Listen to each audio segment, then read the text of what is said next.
Hello mga kasari, good morning. Welcome back to my YouTube channel. So, ngayon po ay araw ng Martes. Meron na po tayong mga dumating na ahente.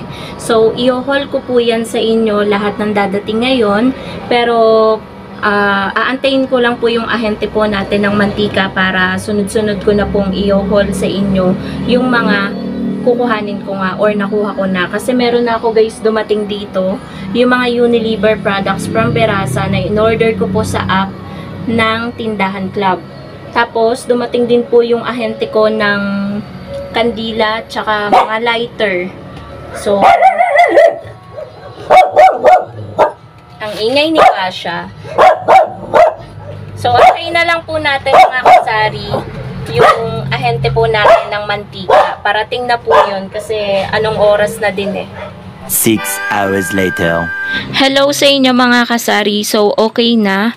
Dumating na lahat ng ating ahente pero hindi po karamihan mga kasari yung aking kinuha. Pero importante pa din po yung pagpa-price update ko sa inyo kasi may mga items pa rin po na patuloy na tumaas. Or ngayong araw na to pagkakuha ko ay bago na naman yung presyo or yung puhunan. So, unahin ko nang i-haul sa inyo mga kasari and price update na din itong mga Unilever products. Meron kasi ako guys na ngayon lang ako nakapag-decide na i-adjust yung aking bentahan kasi tingin ko kailangan ko na talagang i-adjust. Kasi ilan beses na rin naman yung pagtataas tapos hindi tayo nagpa-price increase. Kaya ngayon may isang item ako guys na tinaasan na ng piso.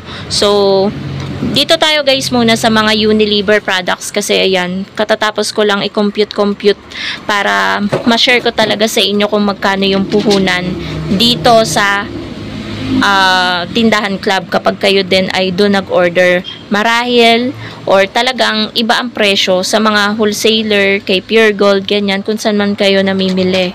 So, unahin ko na itong nakabukod na meron tayong liquid seasoning na nakapack 12 ml. So, ang puhunan po niyan ay 5.40. Binebenta ko po siya ng 7. So, may tubo po tayo na 1.6. Ayan po ang pinakauli. And, eto guys, yung sinasabi kong nag-adjust ako sa Knorr natin. Lahat na ng Knorr ko, mapa chicken, mapa shrimp, mapa pork, mapa beef, lahat na po yan ay gagawin ko ng 8 pesos yung aking bentahan.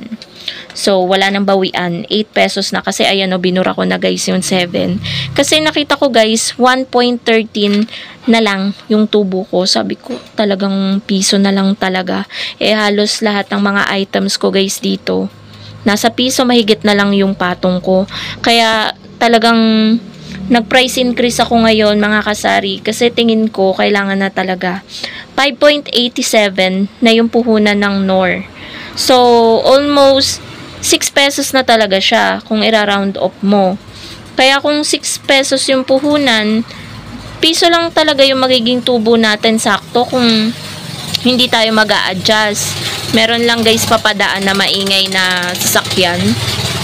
So, 8 pesos na po para may tubo tayo na at least 2 pesos sa Knorr. So, dito na tayo. Open na natin tong box. Mga non-food items to. Share ko din sa inyo guys kasi meron akong dinagdag dito na cream silk na keratin. Ito, nagdagdag ako para may choices yung customer. So ayan, cream silk na gold, keratin damage repair, ayan, keratin collagen. Yan, 1 dosena. Ito-try lang natin kasi ito guys, pumatok to. Dinagdag ko lang to nung nakaraan, pumatok, naging mabenta siya. So, nagdagdag ako ng isa pang kulay. So, same price po sila. Ang puhunan po niyan, kada isang sachet ay 6.18. 8 po ang ating bentahan. Sa iba po, 9 pesos na yan. 1.82 po ang tubo natin kada isang sachet. So, sa mga powder guys, meron tayong puti, violet, pula. Sa mga powder, dating 6.37 yung puhunan niyan kada isang sachet. Ngayon, 6.43 na. Tumaas po siya ng 6 centavos. 8 po yung aking bentahan. 1.57 po yung tubo ko kada isang powder. Next naman po itong bar. Tumaas na naman po siya mga kasari yung long bar natin. So sa isang long bar may 4 na putol. Ang puhunan po ng isang ganito is nasa 28.32. Kung i-divide po natin sa 4, 7.08 na po yung puhunan ng isang putol. So 9 pesos po yung bentahan ko niyan. May tubo po tayo na 1.92 kada isang putol ng sabon na bar. So, ito guys, in-order ko pang gamit lang namin. Yan. Maganda kasi yung Dove na sabon. Fabric conditioner naman mga kasari, ayan. So, ang puhunan na ng fabric conditioner ay 5.45. Dating 5.41, tumaas siya ng 4 centavos. 7 pa din po yung bentahan natin. May tubo po tayo na 1.55 kada isang sachet. So, yan po yung mga Unilever products. Worth ano lang naman yan, 635 pesos. At maaga ton din natin guys kanina. Yan, meron pa tayo nakuha na nakaganito. Buy 6 get 1 free. So, may free tayo dyan. Tapos, dumating din po yung ahente po natin ng lighter at ng kandila. So, ito po yun. Buti, first time ko maka-discount guys. Kasi yung kalahati nito, 25 pieces.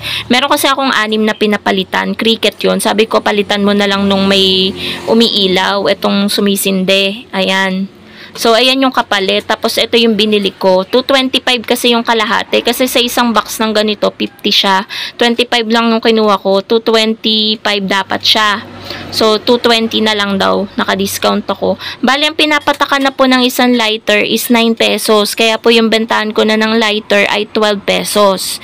Sabi po nung nagdadala sa akin nito, sa ibang tindahan, 15 na nga daw yung bentahan ng lighter. Sabi ko, idodose ko lang yan. Kasi ayoko nga 'di ba mga kasari ng overpricing.